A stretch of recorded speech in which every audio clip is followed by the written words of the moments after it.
Good morning, everybody, and welcome to week 2 of Compassion Camp. I am so excited to have all of you returning and watching this for the second week, and I'm very excited to see or to have new people who are able to come in and join this. Being compassionate is not always easy. Sometimes we have to take risks in order to ease someone's hurt or suffering.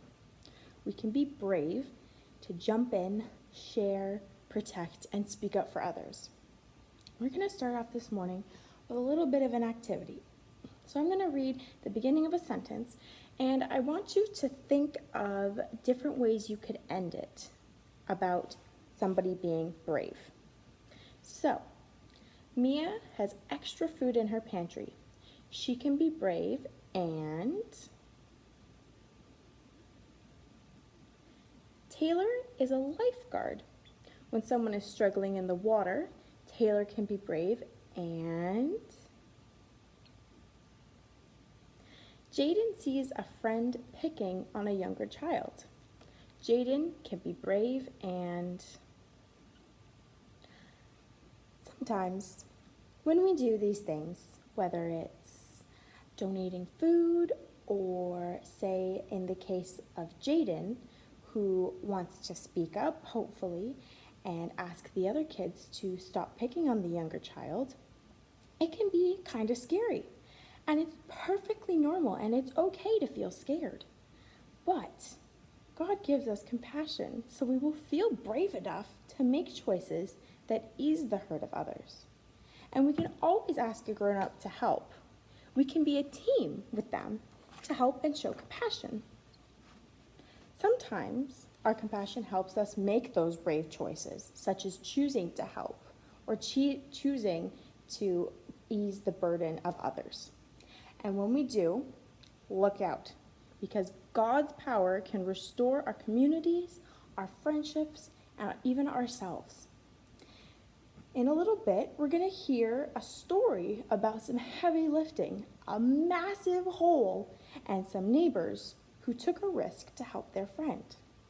We will see how one act of bravery changed a whole community. As we prepare to learn more about compassion, let's begin with a prayer. So remember, we're going to place one hand on our head and one hand on our heart. And we do this because compassion happens in our brains and we feel it in our hearts. So, dear Jesus, your compassion always looked like courage. Strengthen our hearts with your bravery as we risk, reach out, and lift up our siblings near and far. Help us to keep our eyes on you. Amen.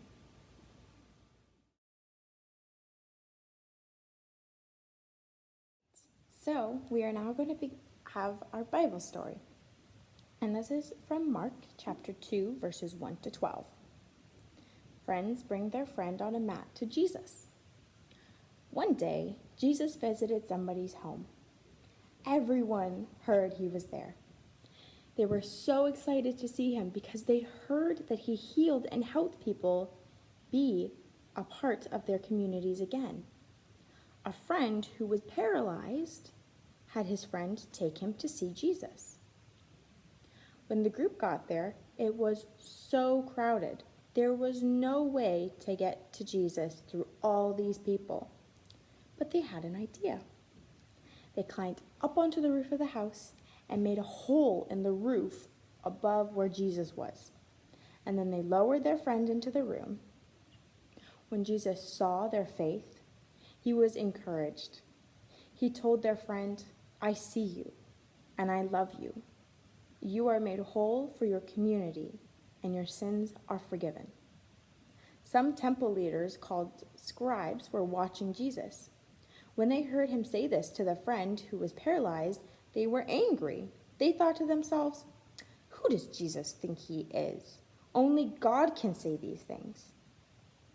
Jesus could tell the scribes disagreed with him, so he said to them, "I know what you're thinking right now, but what's easier? To say, 'I see you and I love you,' or 'get up and walk'? I'll show you that it's possible to do both. With compassion, Jesus turned to the friend who was paralyzed and said, "Get up, pick up your mat, and go home. You are healed now." He stood up amazed. He picked up his mat and he went home with his friends. Everyone was so happy. They praised God because they had never seen anything like this before. We might think we only need to be brave for big, scary things. We might think being brave is only for superheroes.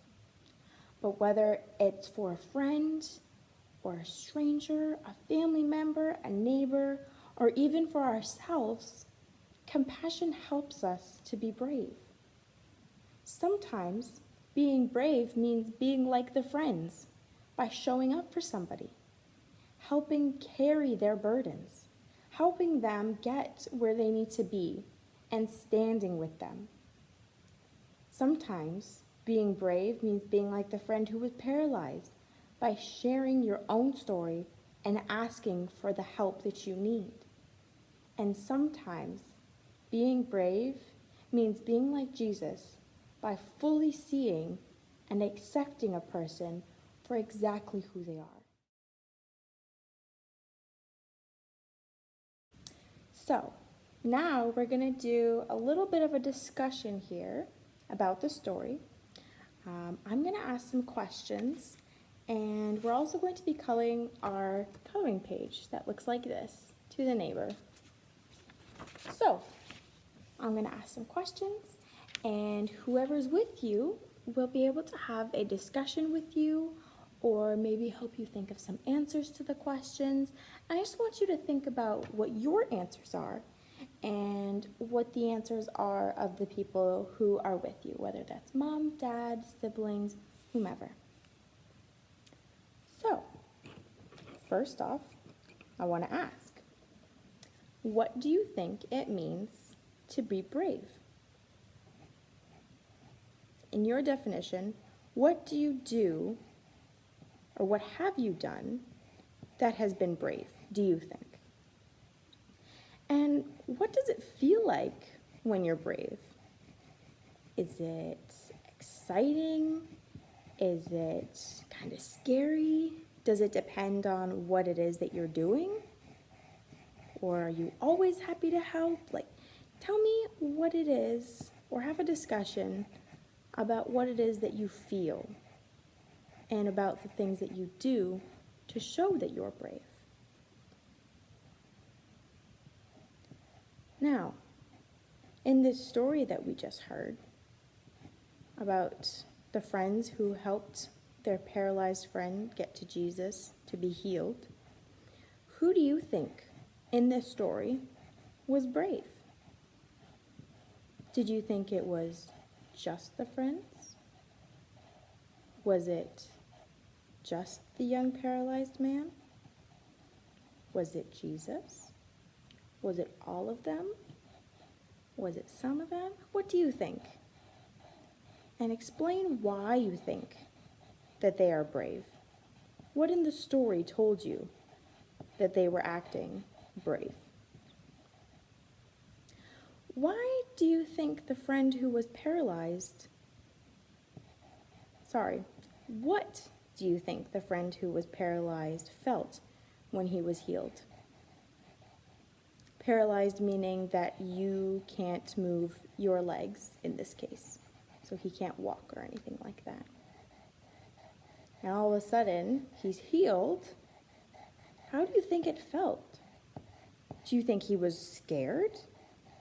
Do you think he was super excited that, oh my goodness, my legs are moving again?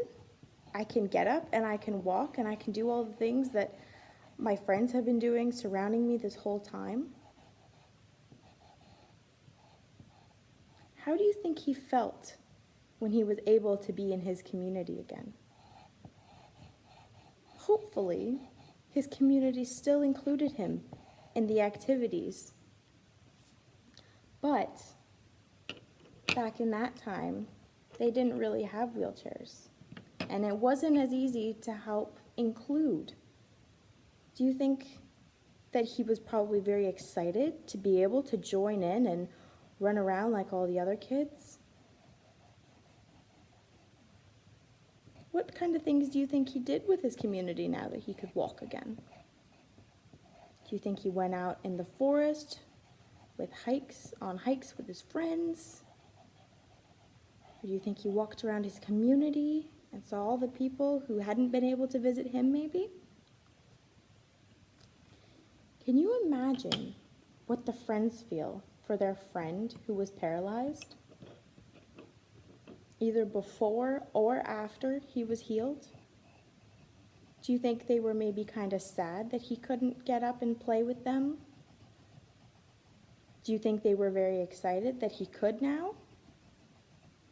There are other ways to include people who can't walk, but it's not always the same thing. So what do you think that the friends were most excited to do with him now that he could walk?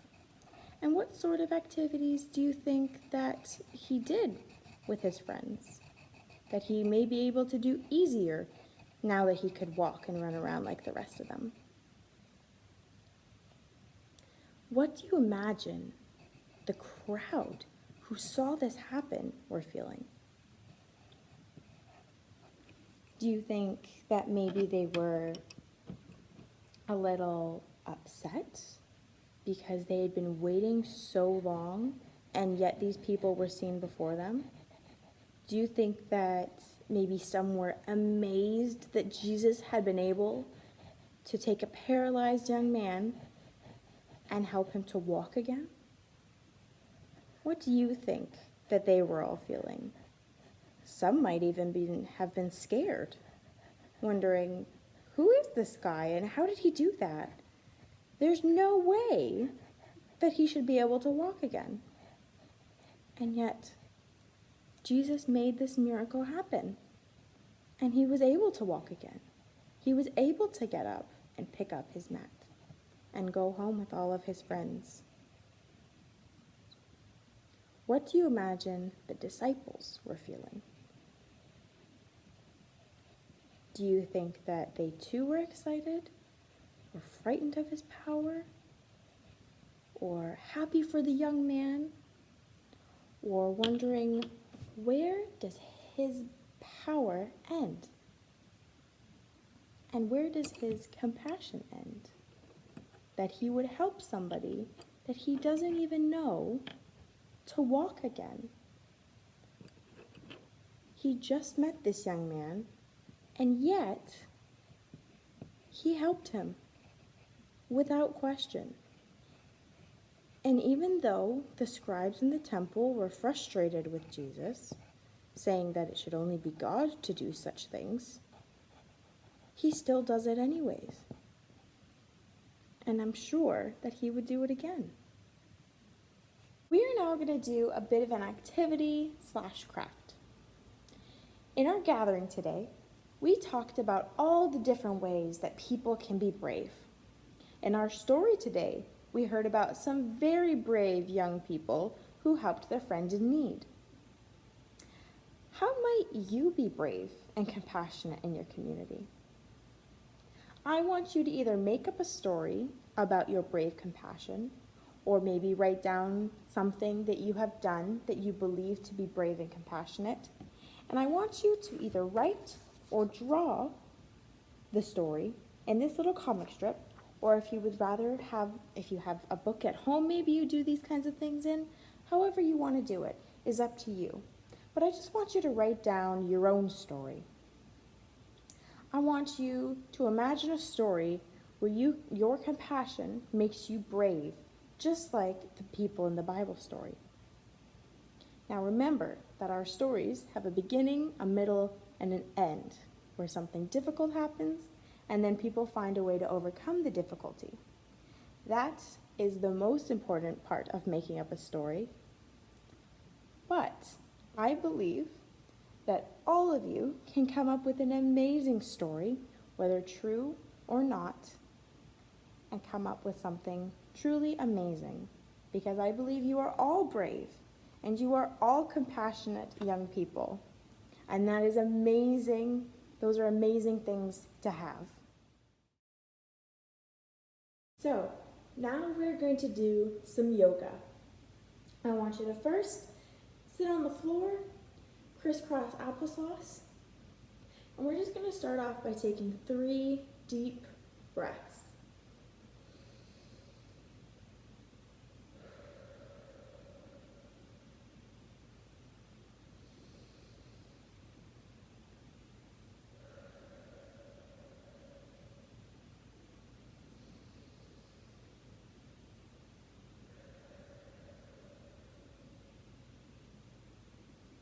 Perfect. Now you're going to stand up into mountain pose. In mountain pose, we feel our strength and we are unshakable. So we're just going to stand and take another deep breath.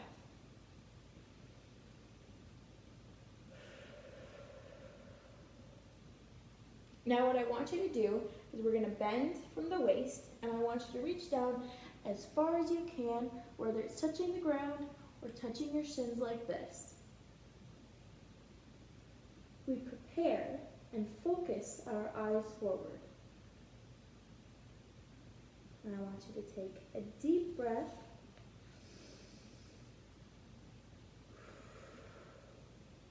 And from this position, we're going to plant our hands on the ground and stretch our legs back into a plank. And then we're going to drop and we're going to sit up into upward facing dog. We face the sun and welcome with courage what this day holds for us. And we're going to take another deep breath.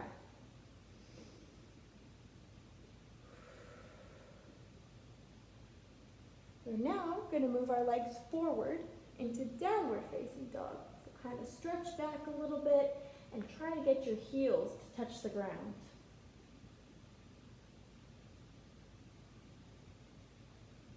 We are now going to be moving into the warrior pose. So bring one foot forward and raise and bend it like this. Keep this leg straight. And put both your hands up in the air like this. And I want you to take a couple of deep breaths.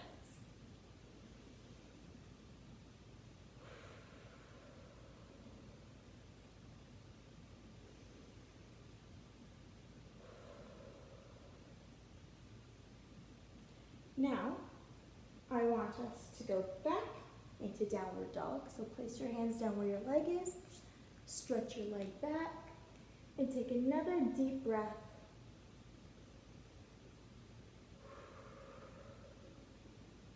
Now bring the other leg forward the same way and bend that leg. Keep your back leg straight and arms up again, and another 2 breaths.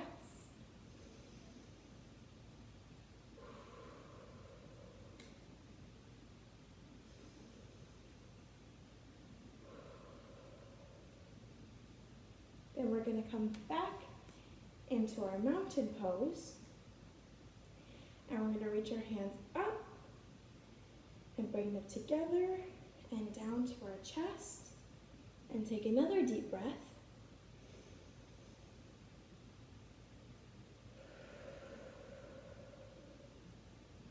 And we will end with the word Namaste.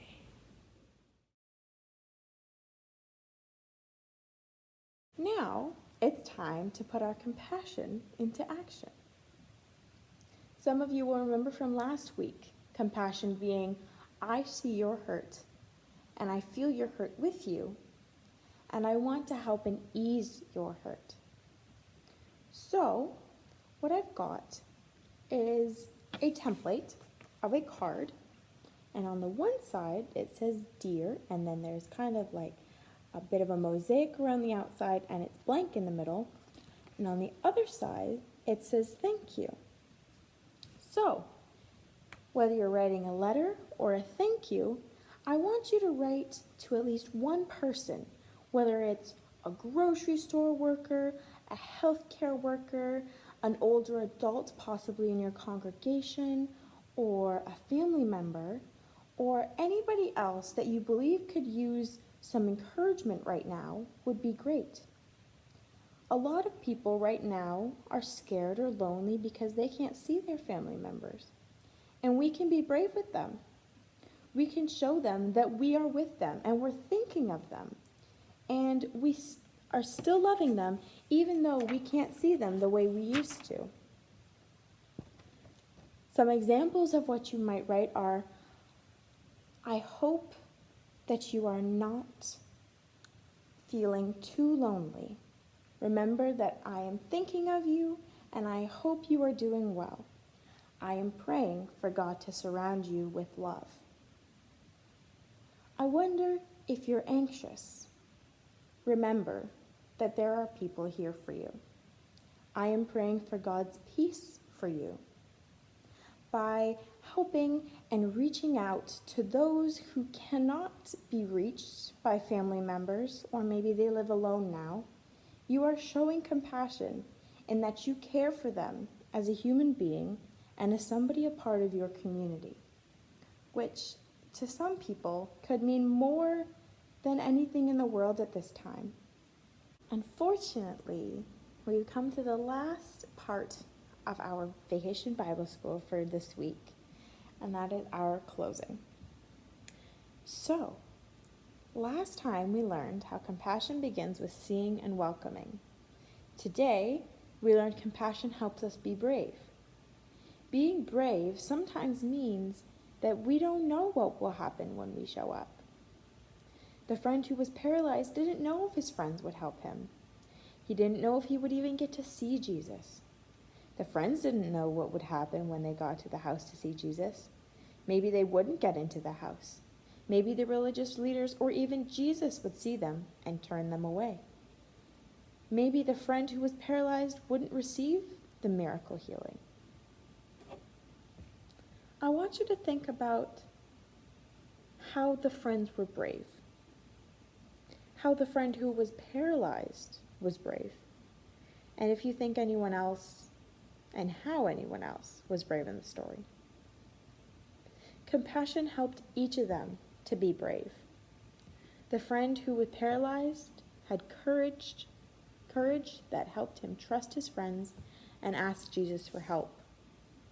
The friend's courage made them determined to do all they could to help him. And Jesus' courage showed the friend who was paralyzed that he was loved and accepted. We can be brave because we are filled with God's love, and God always promises to be with us.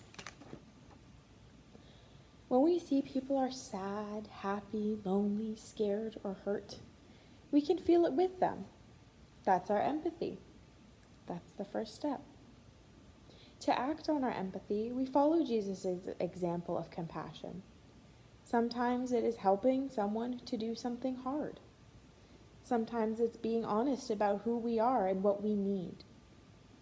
Sometimes it's showing love and acceptance for the person in front of us.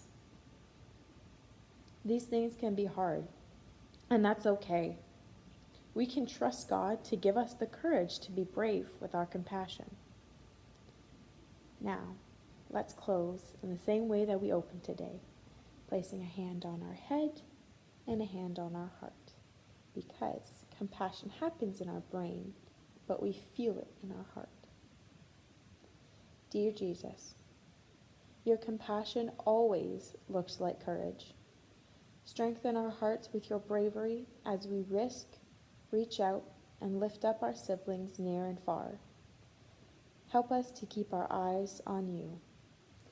Amen. Now, I don't know about all of you, but I had a wonderful time this morning. And even though we can't see each other, I'm very glad that I was able to be here for your Vacation Bible School. And I sincerely hope that you all enjoyed it this morning. I cannot wait to get to next week's recording for you guys. Have an amazing week.